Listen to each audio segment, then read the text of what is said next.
S, வீடு, schools, hotels, store room இங்கெல்லாம் partition wall கட்டணும்னாலும் இப்போ பில்டிங் ஓனர்ஸோட first choice Renocon Rapid Wall Panels. ஹாலிடேஸ்னாலே அது நம்ம ஜிடி ஹாலிடேஸ் தான். GT Holidays, South India's #1 travel brand. You know you are special when you're with GT Holidays. Aadhan Cinema நேயர்களுக்கு வணக்கம். ஒரு 18 டேஸ் முன்னாடி தான் குரு பாரதி ராஜா அவர்கள் இறந்தார். இப்போது அவருடைய சிஷ்யர் பாக்கியராஜ் அவர்கள் இறந்துருக்கிறாரு. ஸோ அவங்களுக்கு ட்ரிபியூட் பண்ணுற விதமாக ஏதாவது ஒரு படத்தை பற்றி எடுத்து பேசலாம் அப்படின்ட்டு யோசிக்கும் போது 2 பேருமே சேர்ந்து பணியாற்றின ஒரு படத்தை பற்றி எடுத்து பேசலாம்னு நினச்சோம். So welcome to the show Anu. 2 பேருமே சேர்ந்து பண்ண சிகப்பு ரோஜாக்கள் படத்தை பற்றி டிஸ்கஸ் பண்ணலாம் அப்படின்னு தோணுச்சு. ஏன்னா இப்போ பாரதி ராஜா அப்படின்னாலே கிராமத்தை ரொம்ப அசலாக காட்டினவர்.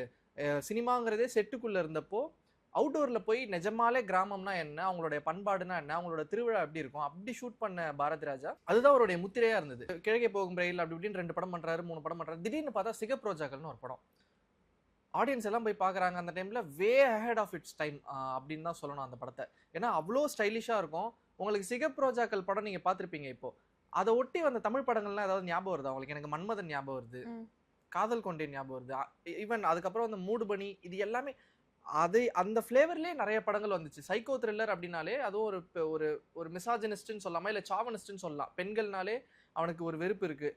அந்த வெறுப்பு அவனுக்கு சைல்ட்ஹுட்லேயே விதைக்கப்பட்டது. ஸோ இந்த படத்தை பற்றி, இந்த படத்துலேயே நிறைய நுவான்சஸ் இருக்குது, அதை பற்றி பேசலான்னு தோணுச்சு. கண்டிப்பா. ஸோ நீங்க சொன்ன மாதிரி 1978ல இந்த ஒரு படம் வந்துச்சு அப்படின்னு நம்ம அதை யோசிச்சு பார்க்கறதுக்கே வந்து எனக்கு ரொம்ப ஆச்சரியமா இருக்கு. பிகாஸ் அன்னைக்கு இருந்த ஆடியன்ஸுக்கு வந்துட்டு ஒரு வில்லேஜ், ஒரு மெலோ ட்ராமா, இந்த மாதிரி கதைகள் தான் வந்து அதிகமா பார்த்தாங்க. ஸோ அப்படி இருந்த ஒரு ஆடியன்ஸ் குரூப்புக்கு வந்துட்டு இந்த மாதிரி ஒரு ஃபிலிமை ப்ரெசென்ட் பண்ணணும்னு நினைச்ச அந்த ஒரு தைரியம் இருக்கு பார்த்தீங்களா, அதுக்கே வந்து நம்ம first of all Bharathi Raja சாருக்கு வந்து ஒரு ஹேட்ஸ் ஆஃப் கொடுக்கணும். அண்ட் இந்த படம் நீங்க சொன்ன மாதிரி இந்த படம் பார்த்து முடிக்கும் போது எனக்கு வந்து அமெரிக்கன் சைக்கோ அந்த ஃபிலிம் வந்து ஞாபகம் வந்துச்சு. கிட்டத்தட்ட 22 வருஷம் இந்த 2 படத்துக்குமே வித்தியாசம் இருந்தாலும் எப்படி இத்தனை வருஷத்துக்கு முன்னாடி ஒரு தமிழ் சினிமால இந்த மாதிரி லைக் ஒரு சீட்டோட எட்ஜ்ல உட்கார்ந்து பாக்குற மாதிரி ஒரு ஃபிலிம் வந்து எப்படி எடுத்திருப்பாங்கன்றதை யோசிச்சாலே வந்து ஆச்சரியமா இருக்கு. அதுவும் இந்த படத்துல அன்வான்டட் சாங்ஸ் இல்ல, அன்வான்டட் ஃபைட்ஸ் இல்ல. 2 மணி நேரம் தான் படம். அந்த 2 மணி நேரத்துக்கு அந்த ஸ்கிரிப்டுக்கு என்ன வேணுமோ அதை மட்டும் நம்ம கொடுக்கல. 2 சாங்ஸ் இருக்கு, பட் அந்த 2 சாங்ஸுமே ரொம்ப மீனிங்ஃபுல்லா தான் இருக்கும், அன்வான்டா இருக்காது. அண்ட் படத்துடைய மூடை செட் பண்றதுக்கும் நீங்க பாத்தீங்கன்னா அந்த நினைவு ஒரு பறவைன்னு ஒரு பாட்டு இருக்கும். படம் ஒரு மாதிரி போயிட்டு இருக்கும் போது ஆடியன்ஸை கொஞ்சம் ஓகே காம் டவுன் ஆகலாம், கொஞ்சம் நல்ல ப்ரீஸியான மூடுக்கு போகலாங்கிற மாதிரி தான் அந்த சாங் யூஸ் பண்ணியிருப்பாங்க.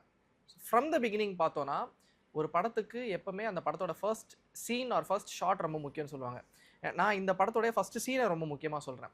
முதல் சீன்லேயே அந்த வீட்டோட தோட்டக்காரன் ரோஜா செடிகளை நட்டு வைக்கிறான். ரோஜா செடிகளை நட்டு வைக்கிறது அப்படிங்கிறது ஒரு ரொம்ப மென்மையான, ரொம்ப பியூட்டிஃபுல்லான ஒரு ஆக்ட். அது யார் பண்ணாலுமே. ஆனால் அந்த சீனையே ரொம்ப கரடு முரடாக எடுத்திருப்பாரு. அந்த ரோஜா செடி நட்டு வச்சு அவன் எடுத்து தண்ணி ஊத்துற ஸ்டைல பாருங்க. அது வந்து இட்ஸ் நாட் அ பிளசன்ட் திங்குங்கிற மாதிரி அதை காமிச்சிருப்பாரு. அண்ட் இதுல இருக்கிற ஒரு மெட்டஃபரை நான் என்ன புரிஞ்சுக்கிறேன்னா, ஒரு அழகான ரோஜா செடியை நீங்க நட்டு பூத்து குலுங்கினா கூட அதுக்கு பின்னாடி ஒரு வயலன்ஸ் இருக்கணும். நீங்க பூமியை வயலண்டா தோண்டினாதான் நீங்க ரோஜா செடியவே நட முடியும். ஓகே. ஸோ எப்படி இந்த வயலன்ஸும் இந்த ஏஸ்தட்டிக்ஸும் ஒரே சம அளவில் வச்சு, இந்த படத்தோட தீமே அதுதான். ஏஸ்தட்டிக்கையும் வயலன்ஸையும் சம அளவில் வச்சு காட்டுறது தான். இப்போ அந்த ரோஜா பூ வந்து நீங்கள் கமல்ஹாசன் கூட அந்த ரோஜா பூனே நீங்கள் வச்சுக்கலாமே. கமல்ஹாசனோட கேரக்டரைசேஷன் இருக்காங்கல்ல, அவர் தான் அந்த ரோஜா பூ. ஆனால் அவருக்கு பின்னாடி ஒரு வயலன்ஸ் நடந்திருக்கு. அதுதான் அவரோட சைல்ட்ஹுட் ட்ராமா. ஸோ இந்த ஒரு சீன் இந்த படம் என்னவா இருக்க போகுது, இது என்ன மாதிரியான உணர்வு உங்களுக்கு கொடுக்க போகுது, நீங்கள் பார்க்க போகிறது ரோஜா செடி தான். ஆனால் அது அவ்வளோ மென்மையாக நீங்கள் பார்க்க போகிறது கிடையாதுங்கிறது தான் அந்த சீன் சொல்லுது. அண்ட் நடுவில் ஒரு எலி வந்துடும் நினைக்கிறேன். அந்த எலி எடுத்து, அந்த எலி தெரியாமல் கொண்டு வருவாரா இன்டென்ஷனலாக கொண்டு வரான்னு தெரியல, தெரியாமல் கொண்டு அந்த எலி எடுத்து வச்சு அதை புதைச்சி அது மேலே ஒரு ரோஜா செடி வைக்கும் போது, ஓ இது வந்து இந்த படம் எங்கேயோ நம்மளை ரொம்ப அன்கம்ஃபர்டபுளாக ஃபீல் பண்ண வைக்க போகுது அப்படிங்கிற ஒரு உணர்வை ஆரம்பத்திலே அந்த படம் கொடுத்துருது. நீங்க சொன்ன மாதிரி ஏஸ்தட்டிக் வந்து இந்த படத்தோட ஃபுல்லாவே டிராவல் ஆகும். தமிழ் சினிமால வந்து ஏஸ்தட்டிக்கா ஒரு பர்சனை காமிக்கிறதுல வந்து எனக்கு தெரிஞ்ச தனி ஒருவன்ல வந்து அரவிந்த் சுவாமி வந்து ரொம்பவே அழகா ஏஸ்தட்டிக்கா காமிச்சிருப்பாங்க. நம்மளோட ஃபிலிம்ல ஒரு வில்லன் வந்து இவ்வளவு அழகா இருக்க முடியுமா அப்படின்னு பார்த்ததுல வந்து அரவிந்த் சுவாமி இருந்திருப்பாங்க. பட் இந்த ஃபிலிம்லயே பார்த்தோம்னா லைக் திலீப்போட கேரக்டர் வந்து ரொம்பவே பெர்ஃபெக்டாவும் ரொம்பவே ஏஸ்தட்டிக்காவும் காமிச்சிருப்பாங்க.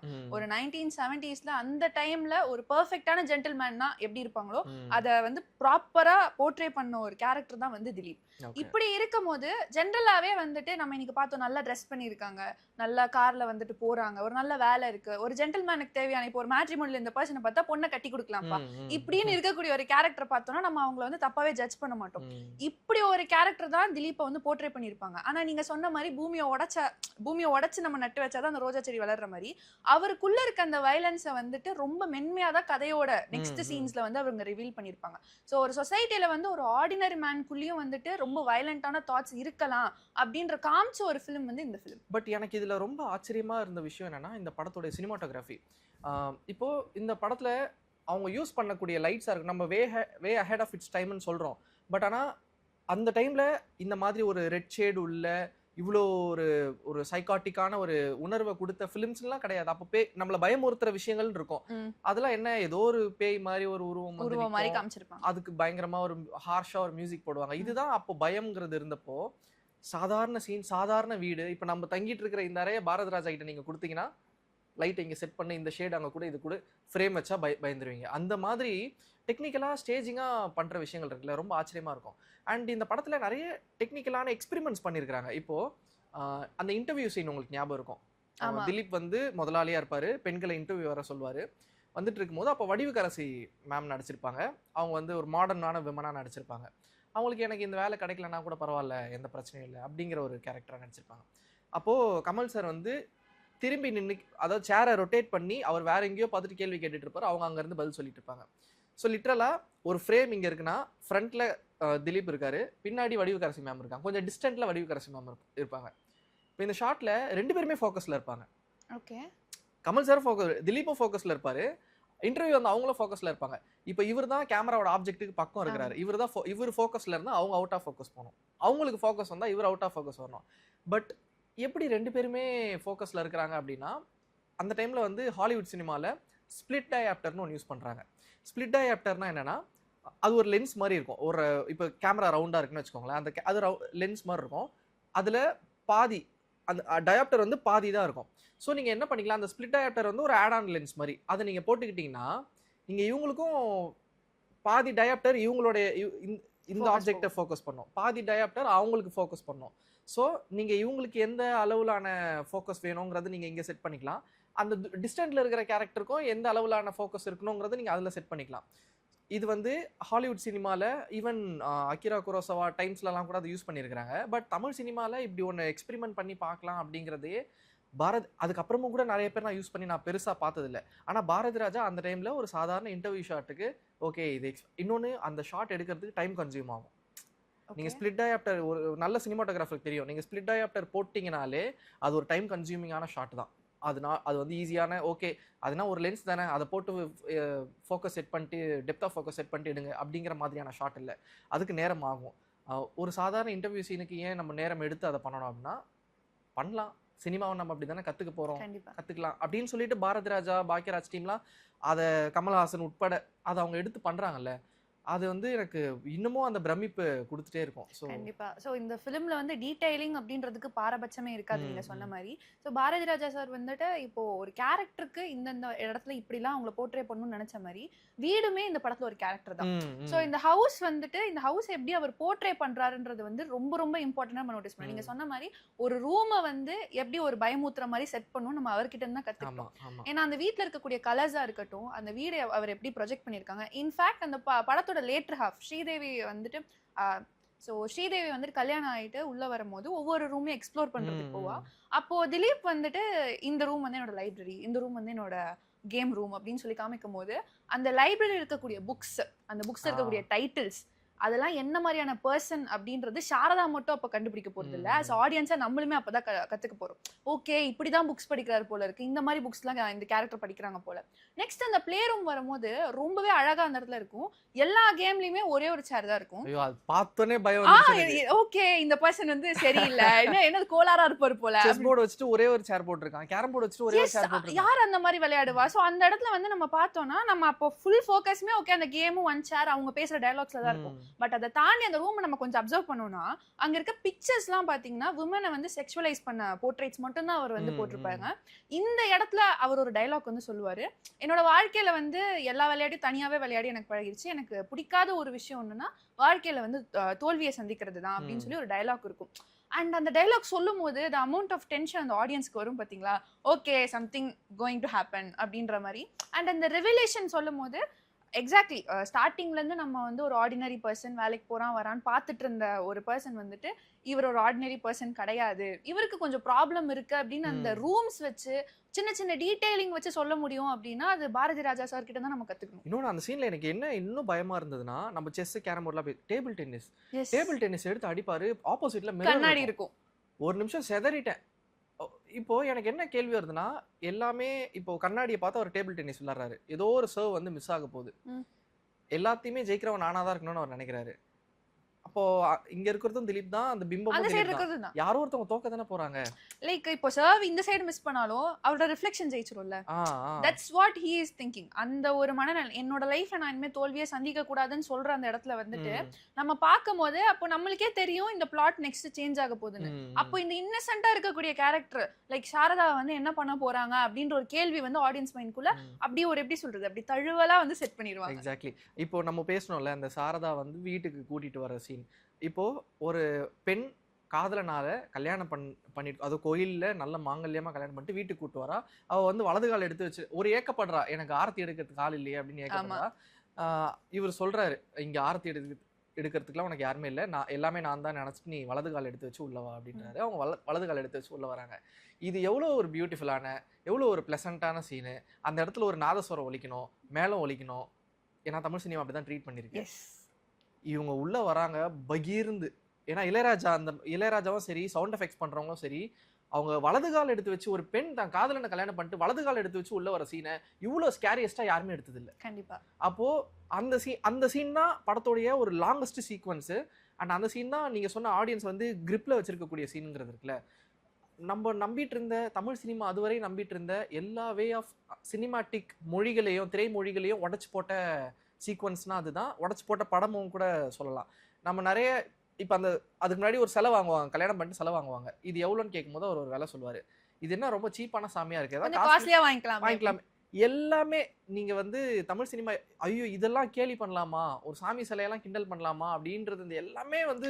பட் இந்த டைலாக் வந்துட்டு எனக்கு தெரிஞ்சது ரிலீஜியன் ஐடல் இதெல்லாம் தாண்டி நம்ம பார்த்தோம்னா 18 ரூபாய்க்கு ஒரு செலவு வாங்கும் போது சாரதாக்கு வந்துட்டு 18 ரூபாய்க்கு நம்ம செலவு வாங்கிருக்கோம், அந்த செலவு வந்து அவளோட ஃபெய்த். பட் இந்த சைட்ல பார்த்தோம்னா இன்னும் கொஞ்சம் காஸ்ட்லியா வாங்கிக்கோம். அகெயின் இந்த இடத்துல ஒரு டைலாக் மூலமா லைக் எனக்கு வந்து பிரச்சனை இருக்கு, எனக்கு கடவுள் நம்பிக்கை இல்ல, எனக்கு இது மேலலாம் நம்பிக்கை இல்லைன்னு கேரக்டரை வச்சு சொல்லவே சொல்லு.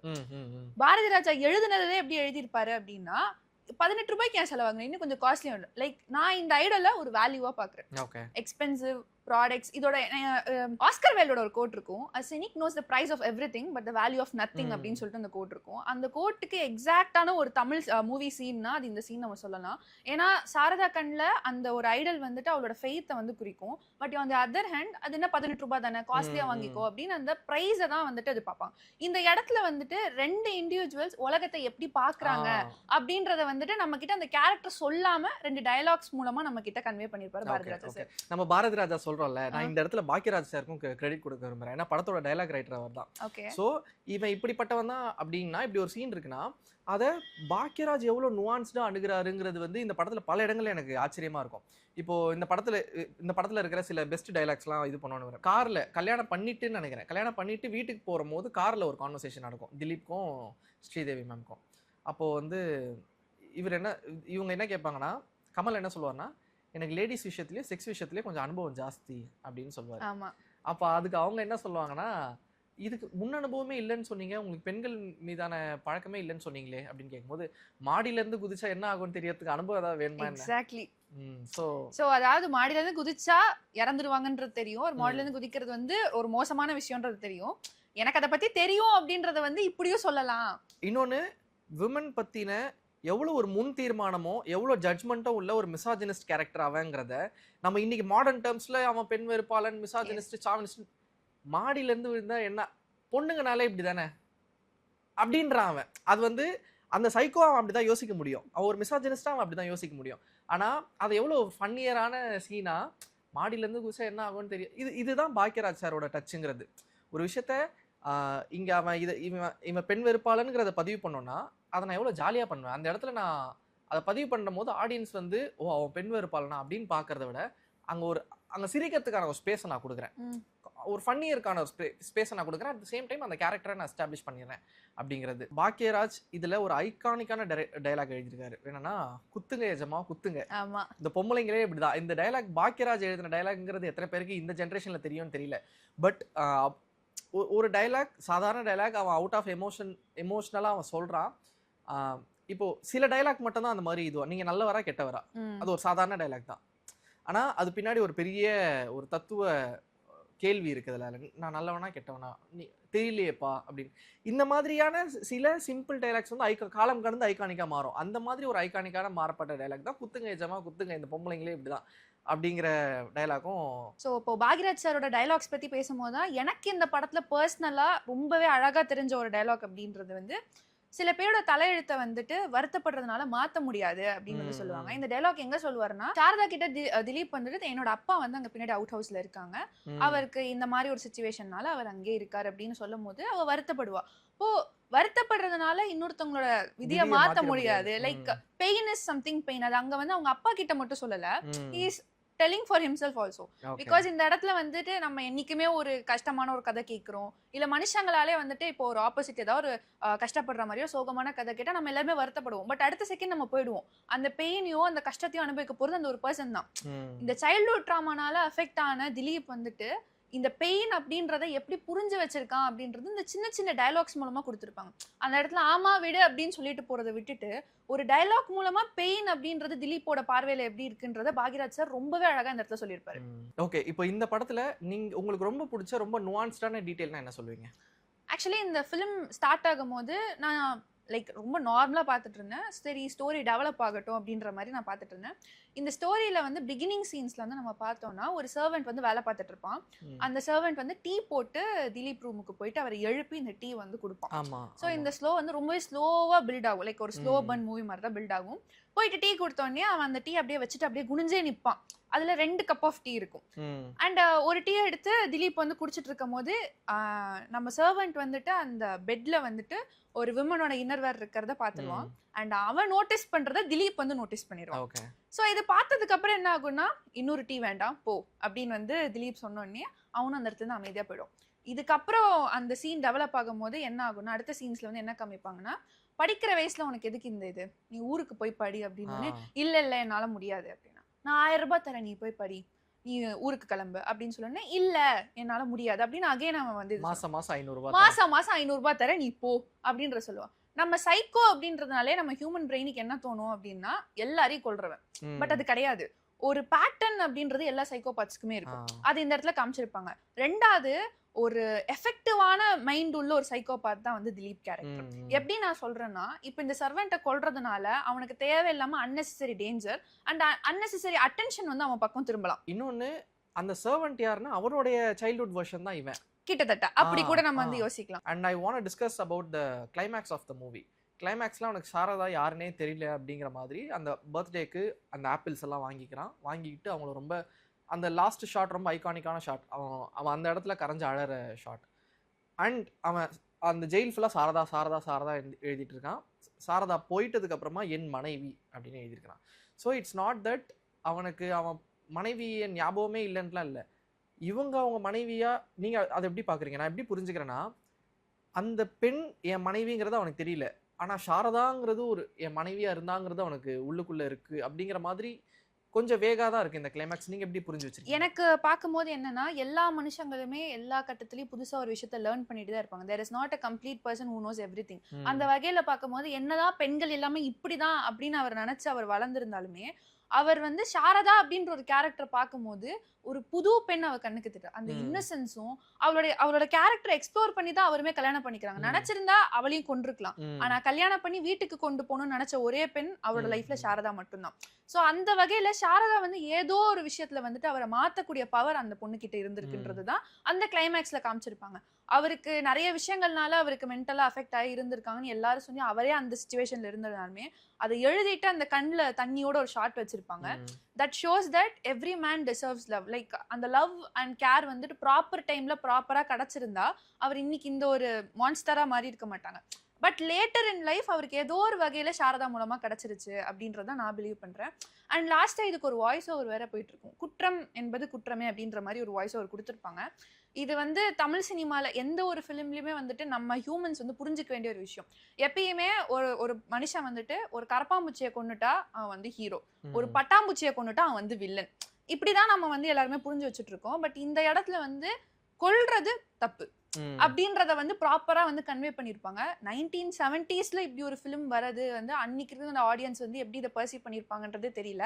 பட் இந்த ஒரு ஃபிலிம் அப்போ இருந்த டைமுக்கு எடுக்கிறதுக்கு வந்து ஒரு தனி கட்ஸ் தேவைன்றது தான் நான் நினைக்கிறேன்.